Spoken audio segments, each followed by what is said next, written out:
this is pretty unusual experience to have someone upside down looking through a snorkel, and you know, a space alien for sure in their world, and they would do an eye catch with me.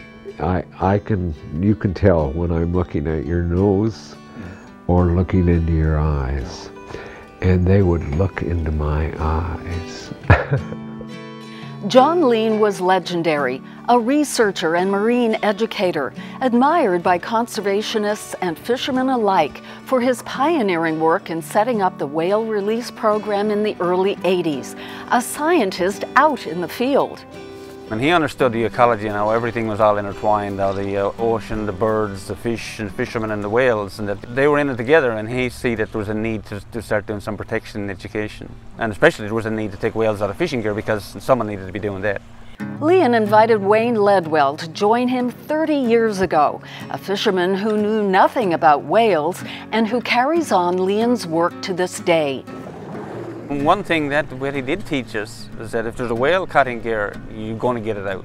The job was there, the job had to be done. That was his work in the morning when you came into John's office. He had a stack of papers that high on his desk. He never went home and that desk was totally clean. And then he'd go home work in his garden. It was like, it was intimidating, honest, working with him, because he was just such a hard worker. So Wayne, freeing entangled whales, I mean, it's really risky business. They're huge, powerful animals. What do you think drove Jon Lien to do that? Whale hunting had just ended in Canada and North America in 1972, so animals started getting caught in fishing gear again, and people didn't understand nothing about the biology of these animals, and so he took it. He saw that this was also a huge challenge, and John was a fellow that loved challenges.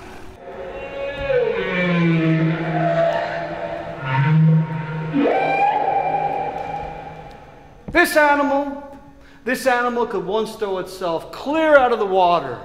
40 tons of muscle, fat, and bone, launched like a rocket, a breach. And no one's entirely sure why they do it.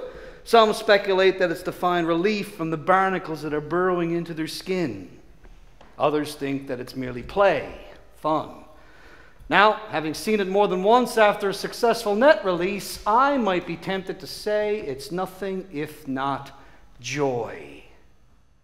A rehearsal of between breaths, how to capture the essence of the whaleman through artistic license. No small endeavor. Playwright Robert Chafe was first drawn to how Lien was a bridge between the two worlds of conservation and industry.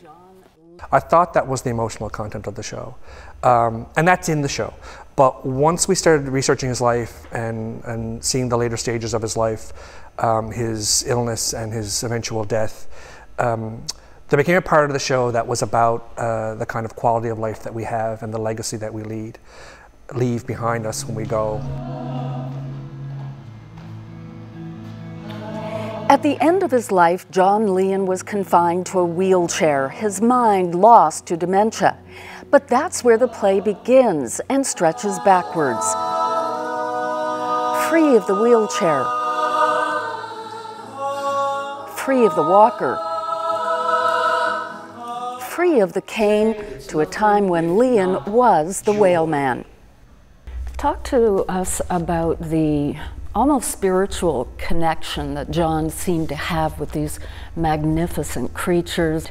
He talked about looking into the eyes of the whales, and they're looking back. One of the first things, famously, he said that he would do when he was doing a whale rescue was to try to locate the eye and make a connection with the whale so that the whale could see him. He talked about it having a calming effect on the animal, that the animal could see what was happening around it. It's a cruel irony, isn't it, that he spent decades freeing trapped whales, and he becomes trapped himself because of dementia. It became very, very clear to us that there was a kind of a very big metaphorical tie between the whales that Jon was helping in those situations and Jon himself later in life. So there's all this kind of metaphorical imagery in the show of Jon being the whale and Jon being underwater and all that kind of stuff. It's really important to the show. as a character, as a person, he was huge. I mean, he wasn't, you know, whales were physically huge. Jon was spiritually and emotionally a huge man.